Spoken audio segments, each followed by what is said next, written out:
Alright, who's gonna read the scene one? Like the Do we have to read the summary? Grogan Ken. Summary.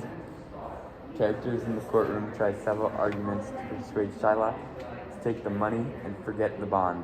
Shylock is adamant that he will have the bond. Portia, disguised as Balthazar, unsuccessfully argues for mercy. Portia successfully argues the case in law. Shylock loses the case and is showing little mercy. Antonio persuades Bassanio to give the ring to Portia. Enter the Duke, the oh my god, Antonio, Bosnio, Gratiano, Saliero, and others. What is Antonio here? Ready, so please your grace. I'm sorry for thee, thou art come to answer, and stony adversary, an inhumane wretch, incapable of pity, void, and empty from any dream of mercy. I have heard your grace hath taken great pains to qualify his rigorous course, but since he stands obdurate, and that's no lawful means can carry me out of his envy's reach, I do oppose my patience to his fury, and am armed to suffer with a quietness of spirit the very tyranny and rage of his. Go one, and call the Jew into the court. He is ready at the door. He comes, my lord. Enter Shylock. Make room and let him stand before our face. Shylock, the world thinks, and I think so too, that thou but leads the fashion of the malice to the last hour of act, and then 'tis thought thou'lt show the mercy of the rumors more strange than thy strange apparent's cruelty. And where thou now exacts the penalty, which is bound pound of the poor merchant's flesh, thou wilt not only lose the forfeiture, but touch with human gentleness and love. Forgive a moiety, I don't even know, of principle, glancing an eye of pity on his losses, that have of late so huddled on his back, and now to press a royal merchant down, and pluck commiseration of his state from brassy bosoms, and rub hearts of flint, from stubborn Turks and Tartars, never trained to of tender courtesy, we all expect a gentle answer, Jew. I have possessed your grace of what I purpose, and by our holy Sabbath have I sworn to have the due and forfeit of my bond. If you deny it, let the danger light upon your charter and your city's freedoms.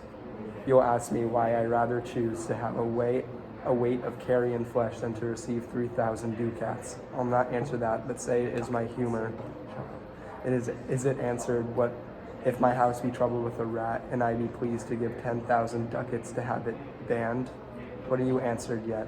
Some men there are love and not a gaping pig. Some that are mad if they behold a cat, and others when the bagpipe sings, I the nose, cannot contain their urine for affection. Mistress of passion sways it to the mood of what it likes or loathes. Now for your answer, as there is no firm reason to be rendered, why he cannot abide a gaping pig, why he, a harmless necessary cat, why he, a woolen bagpipe but of force, must yield to such inevitable shame as to offend himself of being offended, so I can give no reason, nor I will not, more than a lodged hate and a certain loathing, I bear Antonio that I follow thus, a losing suit against him. Are you answered? I have this one too. This is no answer, thou unfeeling man, to excuse the current of thy cruelty. Wait, I'm Shylock, right? Yes. I am not bound to please thee with my answers. Do all men kill the things they do not love? Hates any man the thing he would not kill? Every offense is not a hate at first. What? Wouldst thou have a serpent sting thee twice? I pray you, think you question with the Jew, you may as well go stand upon the beach and bid the main flood bait his usual height. You may as well use question with the wolf, why he hath made the ewe bleat for the lamb. You may as well forbid the mountain pines to wag their high tops and to make no noise. When they are threatened with the gusts of heaven, you may as well do anything most hard as seek to soften that, than which what's harder, his Jewish heart. Therefore I do beseech you, make no more offers, use no farther means. But with all brief and plain conveniency, let me have judgment, and the Jew his will. For thy 3,000 ducats, here is 6. What judgment shall I dread doing, were it in 6 parts, and every part a ducat? I would not draw them, I would have my bond. How shalt thou hope for mercy, rendering none? What judgment shall I dread doing no wrong? You have among you many a purchased slave, which, like your asses and your dogs and mules, you use in abject and in slavish parts, because you bought them. Shall I say to you, let them be free, marry them to your heirs? Why sweat they under burthens? Let their beds be made soft as yours, and let their palates be seasoned with such viands. You will answer, the slaves are ours, so do I answer you. The pound of flesh which I demand of him is dearly bought. 'Tis mine, and I will have it. If you deny me, fie upon your law. There is no force in the decrees of Venice.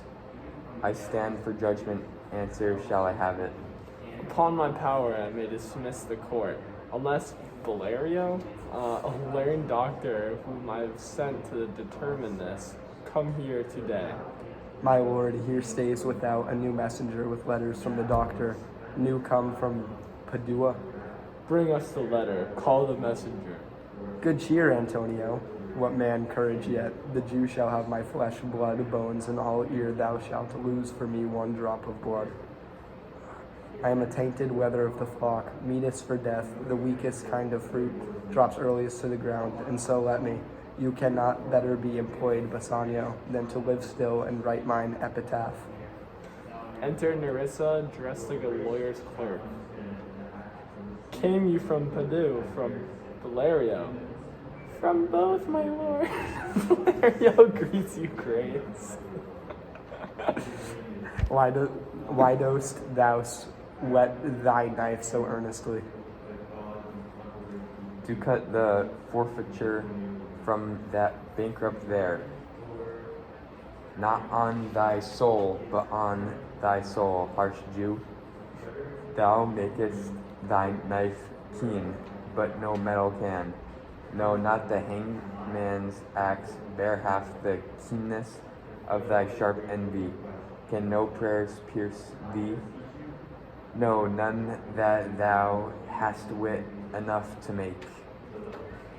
Oh, be thou damned, inexorable dog, and for thy life let justice be accused.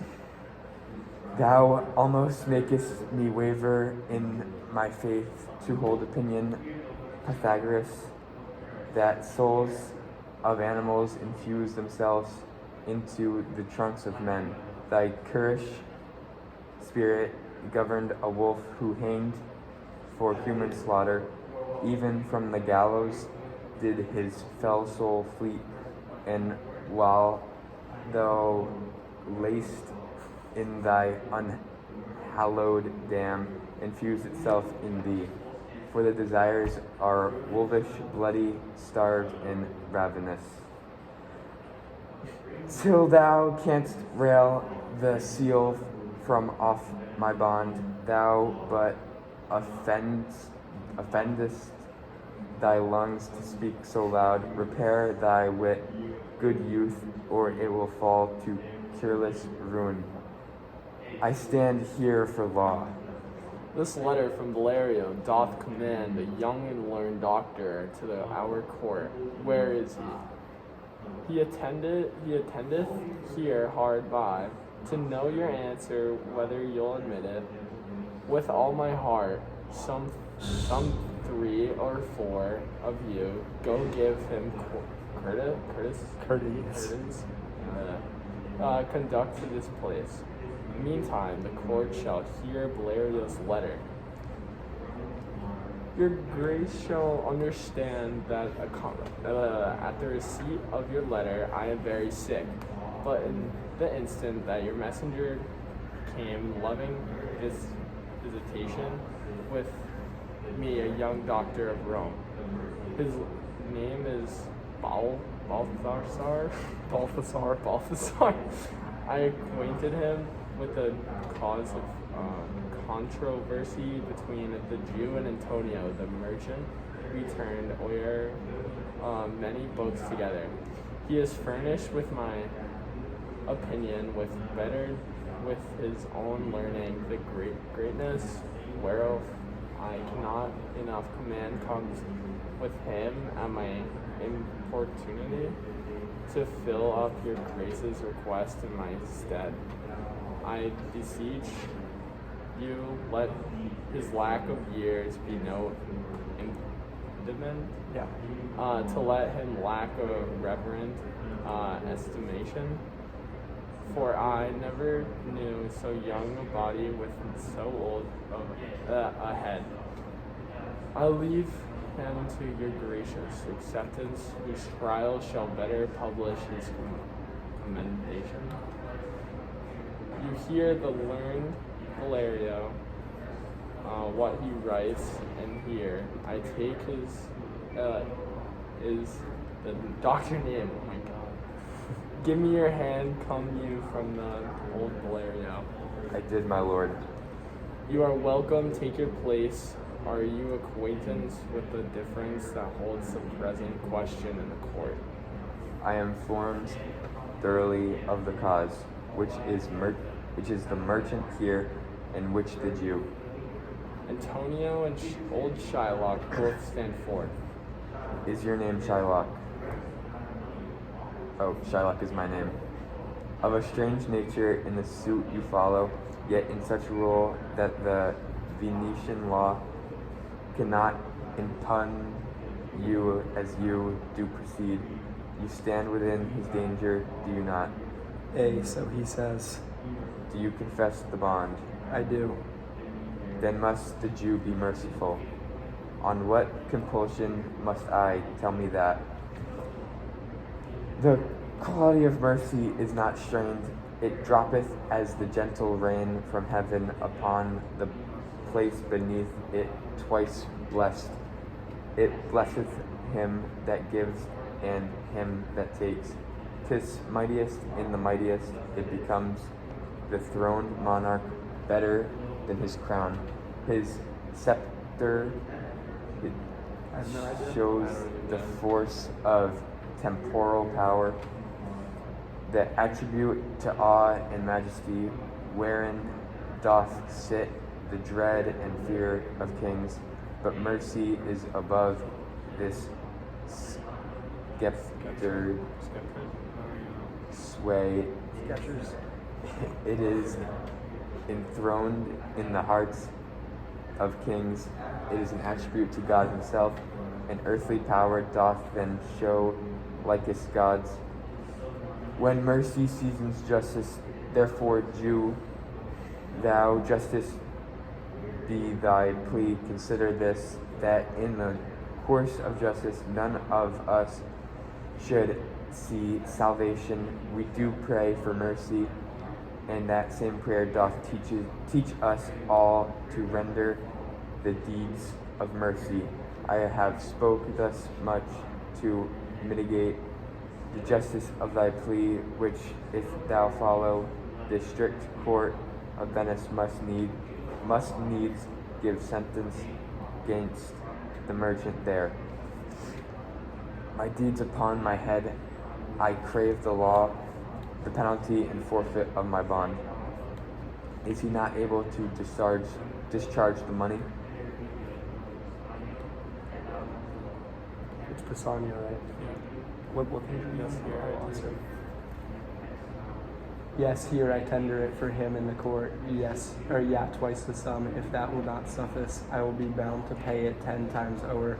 on forfeit of my hands, my head, my heart.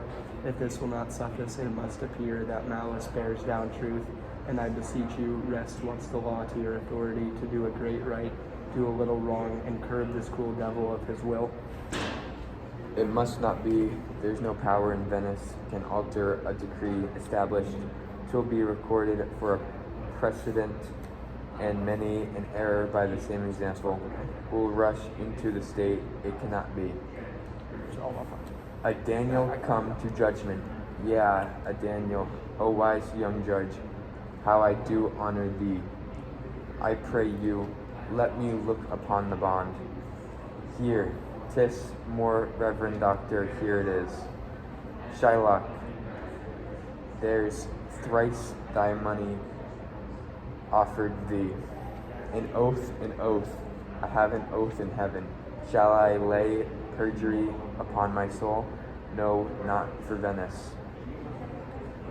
Why, this bond is forfeit, and lawfully by this the Jew may claim a pound of flesh, to be by him cut off nearest the merchant's heart. Be merciful, take thrice thy money, bid me tear the bond. When it is paid according to the tenor, it doth appear you are worthy judge. You know the law, your exposition hath been most sound. I charge you by the law, whereof you are a well-deserving pillar. Proceed to judgment. By my soul I swear there's no power in the tongue of man to alter me. I stay here on my bond. Most heartily I do beseech the court to give the judgment. Why then, thus it is, you must prepare your bosom for his knife. Bosom. O noble judge, O excellent young man, for the intent and purpose of the law hath full relation to the penalty, which here appeareth due upon the bond. 'Tis very true, O wise and upright judge, how much more elder art thou than thy looks. Therefore lay bare your bosom, his breast, so says the bond. Doth it not, noble judge? Nearest his heart, those are the very words. It is so, are their balance here to weigh the flesh. I have them ready. Do you want me to take Shylock so you don't have to read like back and forth? The conversation's about to end, so you do Shylock and then you do Portia for the rest of the conversation. Alright, I have them ready. Have by some surgeon Shylock on your charge to stop his wounds, lest he do bleed to death. Is it so nominated in the bond? It is not so expressed, but what of that? Twere good you do so much for charity. I cannot find it. It's not in the bond. You merchant, have you anything to say? But little I am armed and well prepared. Give me your hand, Bassanio. Fare you well. Grieve not that I am fallen to this for you. But Heron Fortune shows herself more kind than is her custom. It is still her use to let the wretched man outlive his wealth, to view with hollow eye and wrinkled brow an age of poverty from which lingering penance of such misery doth she cut me off. Commend me to your honorable wife. Tell her the process of Antonio's end. Say how I loved you. Speak me fair in death. And when the tale is old, bid her be judge whether Bassanio had not once a love. Repent but you that you shall lose your friend, and he repents not that she pays your debt. For if the Jews do cut by deep enough, I'll pay it presently with all my heart. Antonio, I am married to a wife, which is dear to me as life itself, but life itself, my wife, and all the world are not with me esteemed above thy life. I would lose all, sacrifice them all here to this devil to deliver you.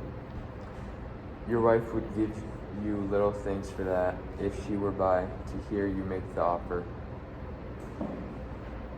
I have a wife whom I protest I love. I would she were in heaven. so she could entreat some power to change this Kirish Jew. 'Tis well you offer it behind her back, the wish you would make else, and inquit house? Unquiet. Unquiet house. These be the Christian husbands. I have a daughter. Would any of the stock of Barabbas had been her husband rather than a Christian? We trifled time. I pray thee pursue sentence. A pound of that same merchant's flesh is thine. The court awards it, and the law doth give it. This conversation Most short. Most rightful judge. And you must cut this flesh from off his breast. The law allows it, and the court awards it. Most learned judge, a sentence come prepared. Carry a little, there is something else. This bond doth give thee here no jot of blood. The words expressly are a pound of flesh. Take then thy bond, take thou thy pound of flesh. But in the cutting it, if thou dost shed one drop of Christian blood, thy lands and goods are by the laws of Venice confiscate unto the state of Venice. O upright judge, mark Jew, O learned judge, Is that the law? thyself shalt see the act, for as thou urgest justice, be assured thou shalt have justice more than thou desirest. O learned judge, mark you a learned judge. I take this offer, then pay the bond thrice, and let the Christian go. Here is the money. Soft, the Jew shall have all justice. Soft, no haste. And he shall have nothing but the penalty. O Jew, an upright judge, a learned judge.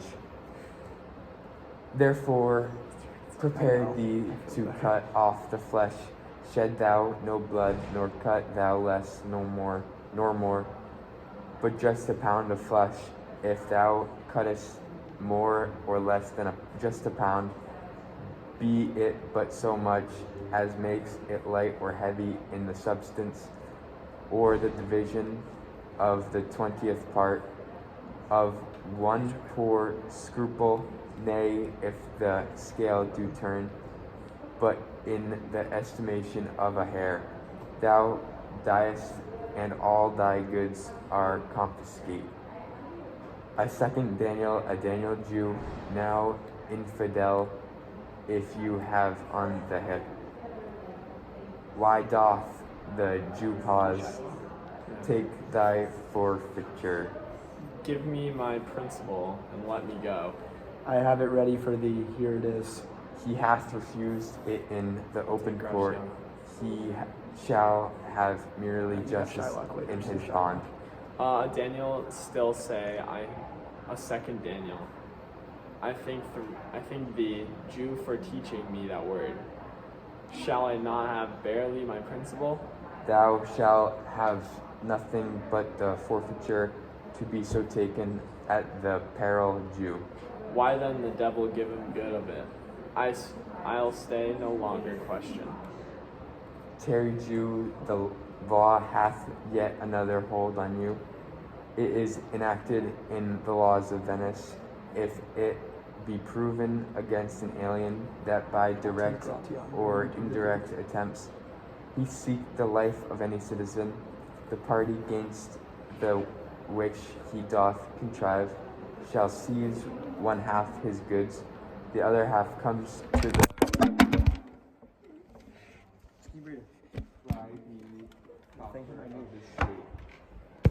and the offender's life lies in the mercy of the dukes only against all other voice.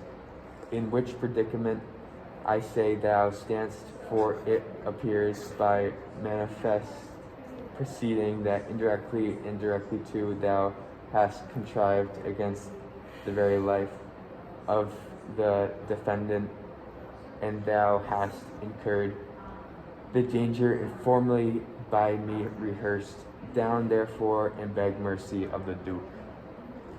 Beg that thou mightest have leave to hang thyself, and yet thy wealth being forfeit to the state, thou hast not left the value of a cord, therefore thou must be hanged at the state's charge. That thou shalt see the difference in our spirits. I pardon thee thy life before thou ask it. For half thy wealth is Antonio's, the other half comes from the general state, which humbleness may drive unto a fine. A for the state, not for Antonio. Nay, take my life and all pardon, not that. You take my house when you do take it the prop. That doth sustain my house. You take my life when you do take that means whereby I live. What mercy can you render him, Antonio? A halter greatest, nothing else for God's sake. So please my lord, the Duke and all the court, to quit the fine for one half of his goods. I am content, so he will let me have the other half in use to render it upon his death unto the gentleman that lately stole his daughter. 2 things provided more, that for this favor he presently become a Christian, the other that he do record a gift here in the court, all if he dies possessed unto his son Lorenzo and his daughter. He shall do this, or else I do recant.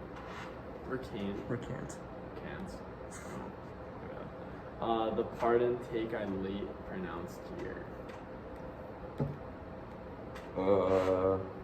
Where? Art thou. Where? Art. Oh, art thou contented, Jew? What dost thou say? I am content.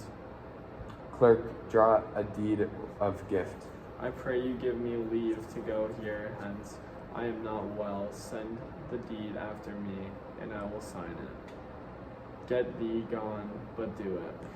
In christening shalt thou have 2 godfathers. Had I been judge, thou shouldest have had 10 more to bring thee to the gallows, not the font. Sir, I entreat you home with me to dinner. I humbly do desire your grace of pardon. I must away this night toward Padua, and it is meet I presently set forth. I am sorry that your leisure serves you not. Antonio, gratify this gentleman, for in my mind you are much bound to him. Most worthy gentlemen, I and my friend have by your wisdom been this day acquitted of grievous penalties, in lieu whereof 3,000 ducats due unto the Jew, we freely cope your courteous pains withal, and stand indebted over and above in love and service to your evermore. He is well paid, that is well satisfied, and I, delivering you, am satisfied. And therein do account myself well paid. My mind was never yet more mercenary. I pray you know me when we meet again. I wish you well, and so I take my leave. Dear sir of force, I must attempt you further. Take some remembrance of us as a tribute, not as a fee. Grant me 2 things. I pray you not to deny me and to pardon me. You press me far, and therefore I will yield. Give me your gloves, I will wear them for your sake. And for your love, I'll take this ring from you. Do not draw back your hand, I'll take no more. And you in love shall not deny me this. This ring, good sir, alas, it is a trifle. I will not shame myself to give you this. I will have nothing else but only this, and now methinks I have a mind to it. There's more depends on this than on the value. The dearest ring in Venice will I give you, and find it out by proclamation. Only for this I pray you pardon me. I see, sir, you are liberal in offers. You taught me first to beg, and now methinks you teach me how a beggar should be answered. Good sir, this ring was given me by my wife, and when she put it on, she made me vow that I should neither sell nor give nor lose it.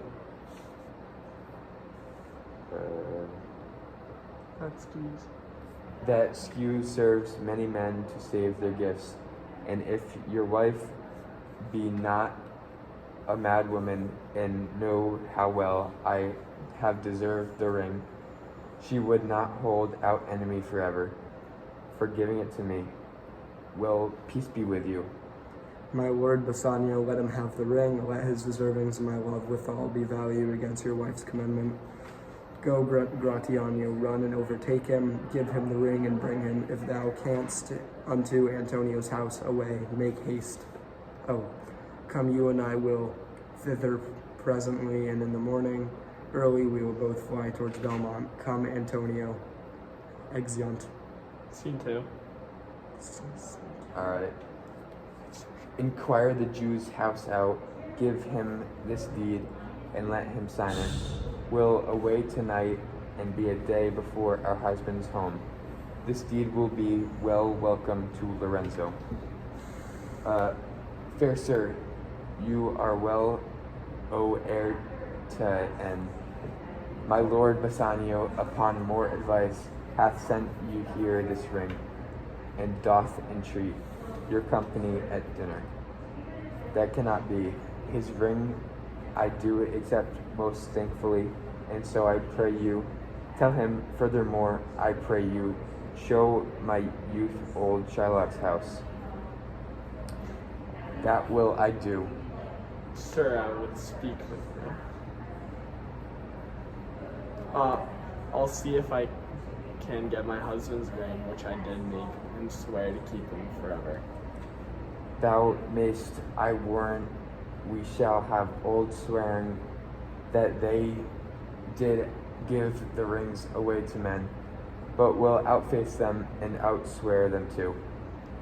Away, make haste, thou knowest where I will tarry. Come, good sir, will you show me to the house, to this house? Exeunt.